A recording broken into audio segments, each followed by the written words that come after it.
આ વિડીયોની અંદર આપણે જોઈએ મેથેમેટિકલ ફંક્શન્સ. એની અંદર શરૂઆત કરીએ એક્સપોનેન્શિયલ ફંક્શનથી. તો એક્સપોનેન્શિયલ ફંક્શન કોને કહેવાય? તો માની લો કે આપણને કોઈ રિયલ નંબર આપેલો હોય એ, પણ એ આપણે પોઝિટિવ રિયલ નંબર તરીકે લઈશું અને એક્સ એ કોઈ પણ રિયલ નંબર. જે રીતે આગળ આપણે ફંક્શન્સ જોઈ ગયા એ જ રીતે જો આપણને કોઈ રિયલ નંબર આપેલો હોય એક્સ, એટલે કે એક્સ બિલોંગ્સ ટુ આર, અને એને આપણે આ ફોર્મની અંદર લખીએ એ પાવર એક્સ, તો આને કહેવાશે એક્સપોનેન્શિયલ ફંક્શન. અને એક્સ શું થાય? પાવર, એટલે કે એક્સપોનન્ટ. બરાબર. એમાં બેઝ તરીકે આપણે જે એ લઈએ એ હંમેશા કેવું હશે? Positive real number. અને પાવર તરીકે તમે કોઈ પણ રિયલ નંબર લઈ શકો, જેમ કે negative real number, positive real number અથવા તો 0. તો આપણું જે ફંક્શન હોય એની માટે એનો ડોમેન અને કોડોમેન શું થાય? તો એ આપણે જોઈ લઈએ. તો અહીંયા આપણે ડોમેન તરીકે કઈ વેલ્યુ લેવાની? તો આપણે એક્સની વેલ્યુ, એક્સ મતલબ કે આપણો જે એલિમેન્ટ હોય એ, અને એની વેલ્યુ આપણે ચેન્જ કરીએ, વેરિયેબલની વેલ્યુ ચેન્જ કરીએ, એ વેલ્યુ હંમેશા આપણે શેમાંથી લઈએ? ડોમેનમાંથી. તો અહીંયા આપણો ડોમેન શું થશે? આર, કારણ કે આપણે એક્સ તરીકે કોઈ પણ રિયલ નંબર લઈએ એટલે ફંક્શનનો ડોમેન આર થાય. અને જ્યારે આપણે આઉટપુટ ફાઇન્ડ કરીએ તો આઉટપુટ તરીકે આપણને શું મળે? તો અહીંયા આપણું જે ફંક્શન છે એ આ રીતે ડિફાઇન કરીને આપ્યું કે એ પાવર એક્સ, અને બેઝની અંદર આપણને પોઝિટિવ રિયલ નંબર. અહીંયા શું કીધું કે એ કેવો હોવો જોઈએ? એ બિલોંગ્સ ટુ આર પ્લસ, એટલે કે એ તરીકે આપણે જે બી વેલ્યુ લઈએ એ પોઝિટિવ રિયલ નંબર હશે. એટલે એક્સની વેલ્યુ પોઝિટિવ હોય કે નેગેટિવ હોય કે 0 હોય, આપણને ઓલ ઓવર વેલ્યુ હંમેશા કેવી મળે? Positive real number. તો અહીંયા આપણું જે આઉટપુટ હોય એ આપણને શેની અંદર મળશે? આર પ્લસ, એટલે કે પોઝિટિવ રિયલ નંબર તરીકે. તો આપણો અહીંયા ફંક્શનનો કોડોમેન શું થાય? આર પ્લસ થાય. એટલે ફંક્શન આપણું થાય F from R to R plus. અને એ ડિફાઇન કઈ રીતે થાય? એ પાવર એક્સથી. આને કહેવાશે એક્સપોનેન્શિયલ ફંક્શન. અને જે એ તરીકે આપ્યો એ શું થશે? બેઝ. તો એને આપણે આ રીતે ડિફાઇન કરવું હોય તો કરાય કે જો એફ ઇઝ ઇક્વલ ટુ, આપણે અહીંયા એક ઓર્ડર પેર લઈએ એક્સ વાય. એક્સ એટલે આપણું જે એક્સપોનન્ટ હોય એ, અને વાય એટલે આપણું જે ફંક્શન જે આપણે ડિફાઇન કરીએ એ પાવર એક્સથી. બેઝની અંદર આપણે એ બી ધ્યાન રાખીશું કે એની વેલ્યુ કેવી લઈશું? Greater than 0. પોઝિટિવ હોય મતલબ કે એની વેલ્યુ કેવી થવાની? ગ્રેટર દેન 0 થવાની. હવે જો એની વેલ્યુ આપણે 1 તરીકે લઈએ, મતલબ કે એની વેલ્યુ 1 લઈએ અને પાવર તરીકે કોઈ પણ પોઝિટિવ, નેગેટિવ કે 0 આપેલા હોય, તો એની વેલ્યુ હંમેશા આપણને 1 જ મળવાની. તો એ શું થઈ જાય? એ કોન્સ્ટન્ટ ફંક્શન થઈ જાય. એટલે એ કન્ડિશન બી આપણે અહીંયા અપ્લાય કરી દીધી કે બને ત્યાં સુધી આપણે એની વેલ્યુ 1 નહીં લઈએ. બરાબર. એટલે કે એ કોન્સ્ટન્ટ ફંક્શન નહીં થાય. અને એક્સની વેલ્યુ શેમાંથી લઈશું? આપણે આરમાંથી, એટલે કે કોઈ પણ રિયલ નંબર. તો ફોર એક્ઝામ્પલ અહીંયા આપણે લીધું 2 પાવર 4, 2 બેઝ લીધો અને પાવર તરીકે 4 લીધા, તો આપણને એની વેલ્યુ કેટલી મળે? 16 મળે. હવે 2નો પાવર નેગેટિવ રિયલ નંબર -4 લીધા, તો આપણી એક્સપોનેન્શિયલ ફંક્શનની અંદર પ્રોપર્ટી છે કે જ્યારે આપણને એ પાવર એક્સ આપેલો હોય, હવે પાવરને ઓપોઝિટ કરવું હોય, એટલે કે પોઝિટિવ હોય પાવર અને નેગેટિવ કરવું હોય, કે નેગેટિવ આપેલો હોય અને પોઝિટિવ કરવું હોય, તો આપણે એક કામ કરી શકીએ કે આખું જે ફોર્મ હોય એને છેદમાં લઈ જઈએ. તો જો પાવર પોઝિટિવ હશે તો નેગેટિવ થઈ જશે, અને નેગેટિવ આપેલો હશે તો પોઝિટિવ થઈ જશે. બરાબર. ઇન શોર્ટ, આપણો જે પાવર હોય એ ઓપોઝિટ થઈ જાય. સેમ વસ્તુ કે છેદમાં હોય આ રીતે 1/a પાવર એક્સ, અને તમે એને અંશમાં લઈ જાઓ તો પણ પાવર ઓપોઝિટ થઈ જાય. પોઝિટિવ હોય તો નેગેટિવ થાય અને નેગેટિવ હોય તો પોઝિટિવ થાય. તો અહીંયા આપણે 2 પાવર -4, તો એની વેલ્યુ ફાઇન્ડ કરવા માટે પહેલાં તો પાવર જે નેગેટિવ આપ્યો એને પોઝિટિવ કરી દઈએ. સો 1 આપણે શું લઈ ગયા? આખું જે ફોર્મ હતું એને છેદમાં ડિનોમિનેટરની અંદર ઇઝ ઇક્વલ ટુ 1/2 પાવર 4, એટલે કેટલા થશે? 16. બરાબર. તો આ આપણું એક્સપોનેન્શિયલ ફંક્શનનું એક એક્ઝામ્પલ થયું. નેક્સ્ટ જોઈએ આપણે લોગેરિધમ ફંક્શન. તો જુઓ, લોગેરિધમ ફંક્શન અને એક્સપોનેન્શિયલ ફંક્શન બંને એકબીજાના ઇન્વર્સ ફંક્શન થાય. કઈ રીતે એ આપણે પછી સમજીએ. પહેલાં અહીંયા જોઈ લઈએ કે લોગ ફંક્શન આપણું કઈ રીતે ડિફાઇન થશે. તો આ રીતે આને બોલાશે શું? લોગ એક્સ બેઝ એ. આને એ રીતે ક્યારેય નહીં બોલાય કે લોગ એ પાવર એક્સ. લોગ એક્સ અને એનો બેઝ કેટલો હશે? એ. આને આપણે ડિફાઇન કરીએ આ રીતે, y is equal to log x base a. તો અહીંયા આપણે એક્સની જે વેલ્યુ લઈએ એ હંમેશા કેવી હશે? Positive real number. બરાબર. એટલે આપણે ડોમેનમાંથી જે એલિમેન્ટ સિલેક્ટ કરીશું એ કેવો થવાનો? Positive real number. અને જ્યારે આપણે એક્સનો લોગ ફાઇન્ડ કરીએ તો ઓલ ઓવર વેલ્યુ આપણને પોઝિટિવ રિયલ નંબર પણ મળે, નેગેટિવ રિયલ નંબર પણ મળે અને 0 બી મળે. એટલે કે અહીંયા આપણને કોડોમેન તરીકે શું મળશે? આર. એક્સપોનેન્શિયલ ફંક્શનમાં શું હતું? ફંક્શનનો ડોમેન હતો આર, અને કોડોમેન હતો આર પ્લસ. જ્યારે અહીંયા શું થઈ ગયું, એનું રિવર્સ થઈ ગયું. બરાબર. બીજું આપણે જે અહીંયા લોગ ફંક્શન ડિફાઇન કર્યું y is equal to log x base એથી. હવે માની લો કે આમાંથી લોગ આપણે રિમૂવ કરવો હોય તો લોગને જ્યારે રિમૂવ કરીએ ત્યારે શું થશે, તો એક્સ અને વાય એની જે પ્લેસ હોય એ ઇન્ટરચેન્જ થઈ જાય. એક્સ અને વાયની જગ્યાએ ઇન્ટરચેન્જ થઈ જાય અને લોગ રિમૂવ થઈ જાય. એક્સ આપણો ક્યાં આવે, વાયની જગ્યાએ, અને વાય ક્યાં જતો રહે, એની જગ્યાએ. તો આપણું જે ફંક્શન હોય એક્સપોનેન્શિયલ ફંક્શન થઈ ગયું. બરાબર. અને જ્યારે તમે લોગ ઇન્સર્ટ કરો, આની ઉપરથી આ ફંક્શન પણ આવે. લોગને જ્યારે તમે ઇન્સર્ટ કરો તો અગેન એક્સ અને વાયની પ્લેસ ઇન્ટરચેન્જ થઈ જાય અને આપણું જે ફંક્શન હોય શેમાં કન્વર્ટ થઈ જશે, લોગની અંદર. તો લોગેરિધમ ફંક્શન પરથી આપણે એક્સપોનેન્શિયલ ફંક્શન બી ફાઇન્ડ કરી શકીએ અને એક્સપોનેન્શિયલ ફંક્શન ઉપરથી આપણને શું મળશે, લોગેરિધમ ફંક્શન. બરાબર. એટલે બંને ફંક્શન એકબીજાના શું થાય, ઇન્વર્સ ફંક્શન થાય. અહીંયા આપણે એક્ઝામ્પલ તરીકે લોગ લઈએ તો એની માટે તમારે જેમાંથી આપણે લોગ ફાઇન્ડ કરીએ એની એક બુકલેટ આવે એની જરૂર પડે. બરાબર. અને સિમ્પલ એક્ઝામ્પલ લેવું હોય તો હંમેશા લોગ 1 તરીકે, લોગ 1ની વેલ્યુ શું થશે, 0 થશે. તો આ થયું આપણું લોગેરિધમ ફંક્શન. હવે જોઈએ રિમાઇન્ડર ફંક્શન. તો રિમાઇન્ડર ફંક્શન એટલે, તો પહેલાં આપણે એક્ઝામ્પલથી સમજી લઈએ કે જે આપણે સાદો ભાગાકાર કરીએ, ડિવિઝન કરીએ.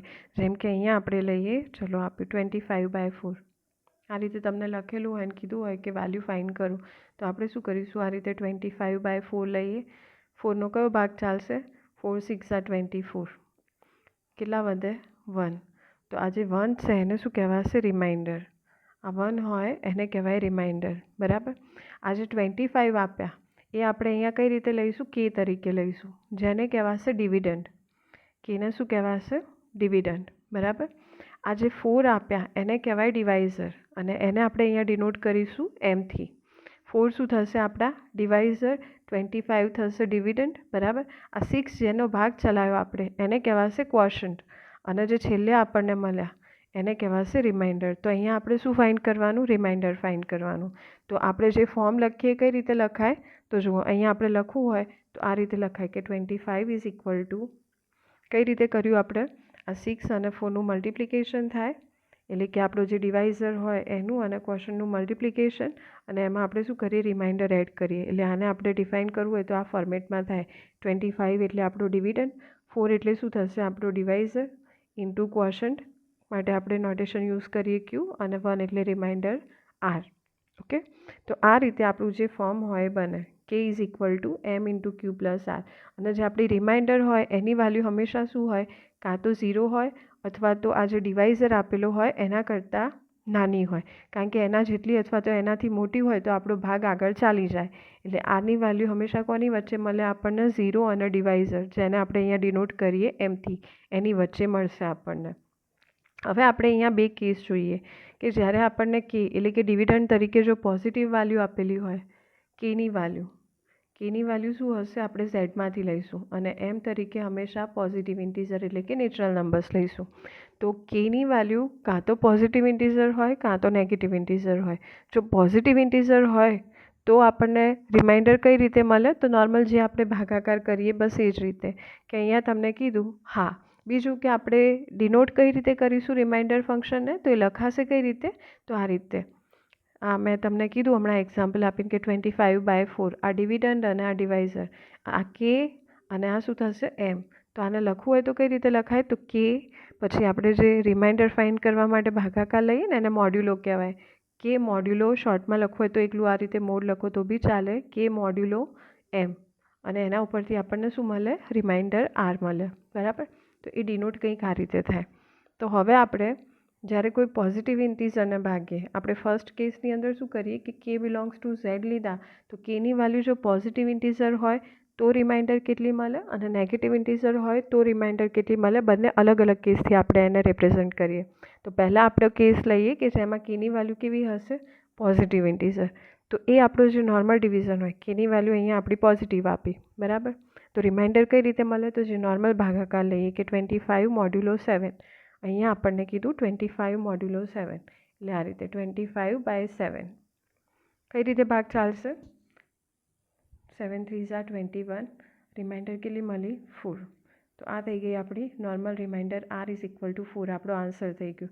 એ જ રીતે 25 મોડ્યુલો 5 આપેલું હોય તો 25/5. 5 5 ઝા 25, રિમાઇન્ડર કેટલી થાય 0.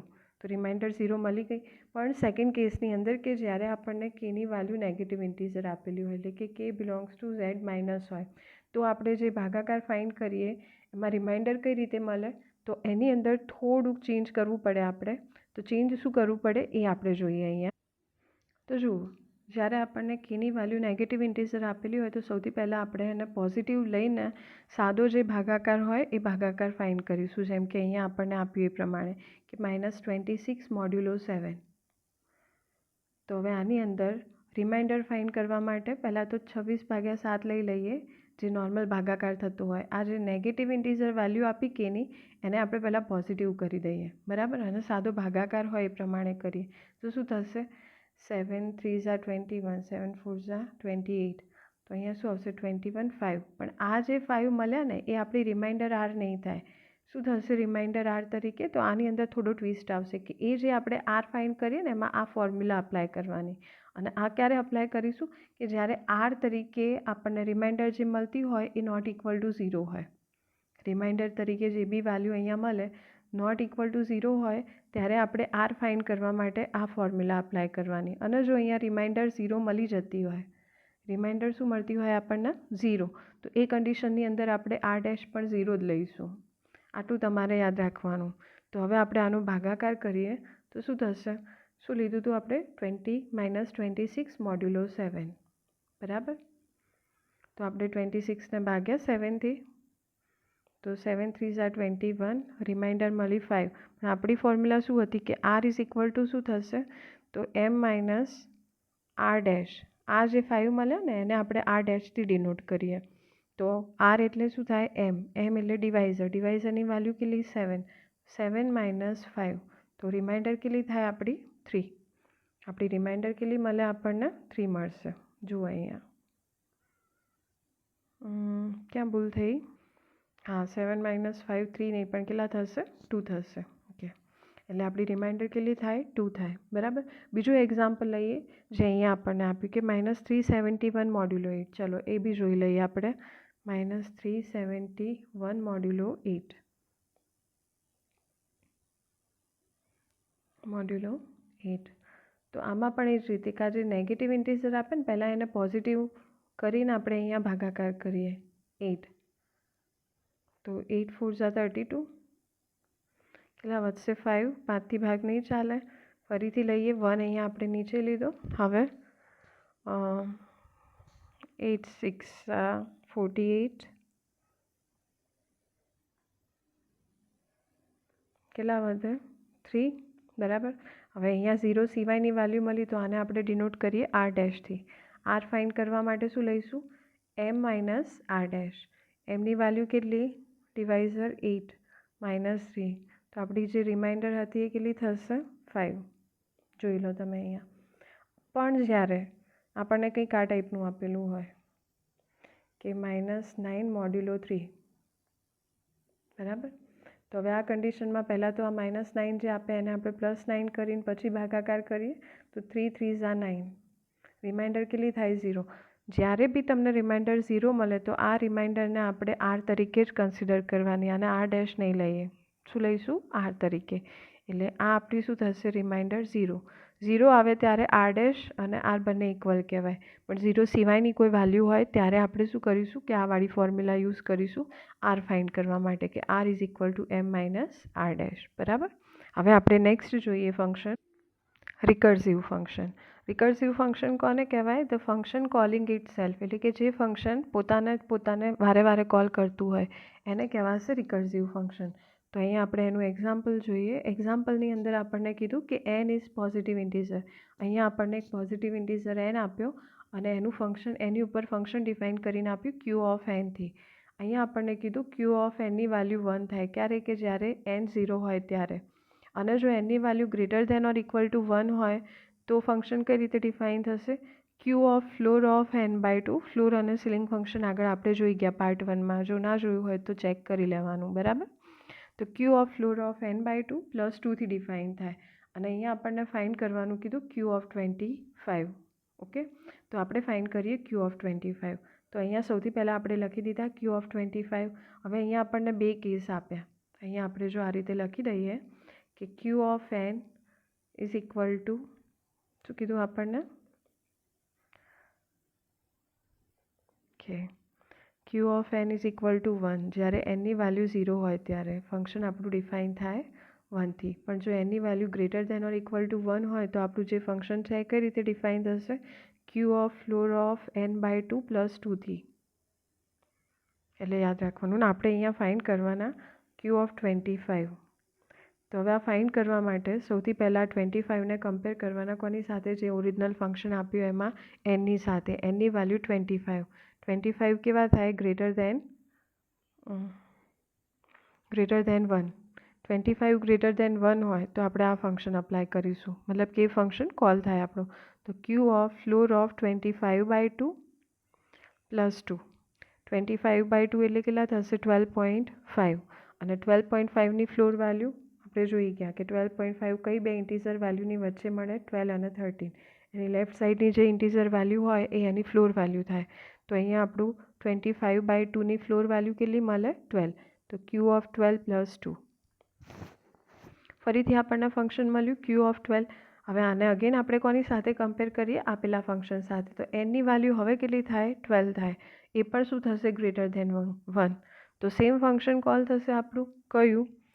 તો ક્યુ ઓફ ફંક્શન કયું લઈશું અહીંયા આપણે? આવાળું સેકન્ડ જે આપ્યું આ ફંક્શન. તો એની જગ્યાએ કેટલા મૂકવાના હવે? 12.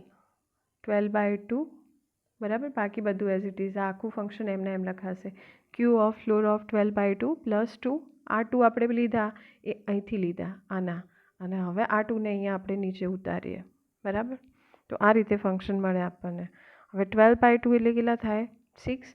અને 6ની ફ્લોર વેલ્યુ ઇન્ટીજર વેલ્યુ હોય તો એની ફ્લોર કે સીલિંગ વેલ્યુ કોઈ બી સેમ જ મળે, એટલે ક્યુ ઓફ 6 પ્લસ 4. ફરીથી આને આપણે કોની સાથે કમ્પેર કરીએ? ક્યુ ઓફ એન સાથે. તો અગેન એનની વેલ્યુ કેટલી થાય? 6, એટલે કે ગ્રેટર દેન 1 હોય તો ફરીથી સેમ ફંક્શન કોલ થશે q of floor of 6 by 2 plus 2. આખું ફંક્શન આપણે ઉપરથી લીધું જે કેસ આપે તો, અને હવે આ 4 નીચે ઉતારીએ તો પ્લસ 4 થશે. ફરીથી 6 બાય 2 એટલે 3 ઇન્ટીજર વેલ્યુ, તો એની ફ્લોર વેલ્યુ 3 જ મળે આપણને. સો ક્યુ ઓફ 3. 2 પ્લસ 4 કેટલા થશે? 6. ફરીથી આ એન સાથે આપણે એને કમ્પેર કરીએ તો એની વેલ્યુ ગ્રેટર દેન 1 થાય 3 એટલે, તો એના જ ફંક્શન કોલ થાય. So q of floor of 3 by 2 plus 2, અને આ 6 હવે નીચે ઉતારીએ પ્લસ 6. 3 બાય 2 એટલે 1.5. 1.5ની ફ્લોર વેલ્યુ કેટલી થશે? 1. પ્લસ 2 પ્લસ 6 એટલે 8. ફરીથી કમ્પેર કરીએ એન ગ્રેટર દેન 1 સાથે, તો એના જ કેસ અપ્લાય થાય. તો q of floor of 1 by 2 plus 2 plus 8. આ 0.5 અને 0.5ની ફ્લોર વેલ્યુ કેટલી થશે? 0. તો ક્યુ ઓફ 0 પ્લસ 10. હવે એની વેલ્યુ કેટલી મળી આપણને? 0. 0 હોય તો અહીંયા કયો કેસ અપ્લાય થાય? હવે આપણને જે ફર્સ્ટ કેસ આપે તો એ કે એની વેલ્યુ 0 હોય તો એનું ડાયરેક્ટ ફંક્શનની વેલ્યુ કેટલી મુકાશે? 1. તો હવે આપણે એમાં કેટલા મૂકી દઈશું? 1 મૂકી દઈએ. તો અહીંયા આવશે 1 પ્લસ 10 ઇઝ ઇક્વલ ટુ 11. તો આને કહેવાશે રિકર્સિવ ફંક્શન, કારણ કે એમાં તમે જોયું કે કેટલી વખત આપણું જે ફંક્શન હતું એના એ કોલ થયું વારે વારે, એટલા માટે. બીજું એક્ઝામ્પલ જોઈએ. અહીંયા આપણને બે ઇન્ટીજર આપ્યા એક્સ અને વાય, અને ફંક્શન ડિનોટ કરીને આપ્યું જીથી. G of x y is equal to 5. ક્યારે? જ્યારે એક્સની વેલ્યુ લેસ દેન 5 હોય ત્યારે. એક્સ લેસ દેન વાય હોય તો ફંક્શન ડિફાઇન થશે એકલા 5થી, અને જો x greater than or equal to y હોય તો ફંક્શન ડિફાઇન થાય g of x minus y plus 2થી. અહીંયા આપણે ફાઇન્ડ કરવાનું જી ઓફ 12 7. તો આપણે મૂકી દીધા. આને કોની સાથે કમ્પેર કરવાના? એક્સ વાય સાથે. તો એક્સની વેલ્યુ 12, વાયની વેલ્યુ 7. તો એક્સ ગ્રેટર દેન શું થશે? Y. X greater than y હોય તો આપણે કયું ફંક્શન કોલ થાય? સેકન્ડ નંબરનું. એક્સની જગ્યાએ આપણે 12 મૂકીએ, વાયની જગ્યાએ 7. વાયની જગ્યાએ 7 plus 2 as it is. 12 minus 7 5, 7 plus 2 9. બરાબર. ફરી આ ફંક્શનને કોની સાથે કમ્પેર કરીએ? જી ઓફ એક્સ વાય સાથે. તો હવે એક્સની વેલ્યુ 5 મળી અને વાયની વેલ્યુ 9 થઈ. તો શું થયું? એક્સ લેસ દેન વાય થયા, અને એક્સ લેસ દેન વાય હોય તો શું મળે? Direct value 5. બરાબર. તો આ રીતે આપણું જે ફંક્શન હોય એ અગેન એન્ડ અગેન કોલ થતું હોય તો એને શું કહેવાશે? Recursive function. હજુ એક એક્ઝામ્પલ જોઈ લઈએ. ફરીથી આપણને બે ઇન્ટીજર આપ્યા એક્સ અને y. X less than y હોય તો 0થી ડિફાઇન કરીને આપ્યો અને greater than or equal to y હોય તો આ રીતે ડિફાઇન કરીને આપ્યો. અહીંયા આપણે બે અલગ અલગ ફંક્શનની વેલ્યુ ફાઇન્ડ કરવાની. પહેલાં ફંક્શનમાં આપ્યું એફ ઓફ 2 5. તો આને આપણે કોની સાથે કમ્પેર કરીએ? એક્સ વાય સાથે. એક્સની વેલ્યુ 2 અને વાયની વેલ્યુ 5. 2 લેસ દેન શું થશે? 5. એક્સ લેસ દેન વાય અને એક્સ લેસ દેન વાય હોય તો સીધી જ વેલ્યુ કેટલી થઈ જાય? 0. બરાબર, એટલે આની વેલ્યુ આપણને મળશે 0. હવે સેકન્ડ ફંક્શનની વાત કરીએ એફ ઓફ 12 5. ફરી એને કમ્પેર કરીએ એક્સ વાય સાથે. તો એક્સ 12 અને વાય 5. તો એક્સ ગ્રેટર દેન વાય થયા. ગ્રેટર દેન વાય હોય તો કયો કેસ આવશે આપણો? સેકન્ડ નંબરનો. F of x minus y. એક્સની વેલ્યુ 12, વાયની વેલ્યુ અહીંયા મૂકીએ તો -5. અગેન વાય મૂકી દઈએ 5 અને +1. આનું સાદુરૂપ આપીએ તો કેટલા થશે? F of 7 5 +1. ફરીથી આને કોની સાથે કમ્પેર કરવાના? એક્સ વાય સાથે. તો એક્સની વેલ્યુ કેટલી? 7 અને વાયની વેલ્યુ 5. તો એક્સ ગ્રેટર દેન વાય થાય. તો ફરીથી એના જ ફંક્શન કોલ થાય. તો ફરી એક્સની જગ્યાએ હવે કેટલા મૂકવાના? 7 અને વાયની જગ્યાએ 5. બરાબર, અને આ +1 અને પછી આ જે 1 હતા એને આપણે અહીંયા ઉતાર્યા. બરાબર, તો 7 - 5 2, 5 એઝ ઇટ ઇઝ, આ +1 અને આ +1. હવે એફ ઓફ 2 5. એક્સની વેલ્યુ 2, વાયની વેલ્યુ 5. 2 less than 5. તો સીધી ફંક્શનની વેલ્યુ કેટલી મુકાશે? 0. તો આ 0 અને આ 1 + 1 કેટલા થયા? 2. 0 + 2 એટલે 2. બાકીના જે એક્ઝામ્પલ છે એ તમારે પ્રેક્ટિસની અંદર કરવાના.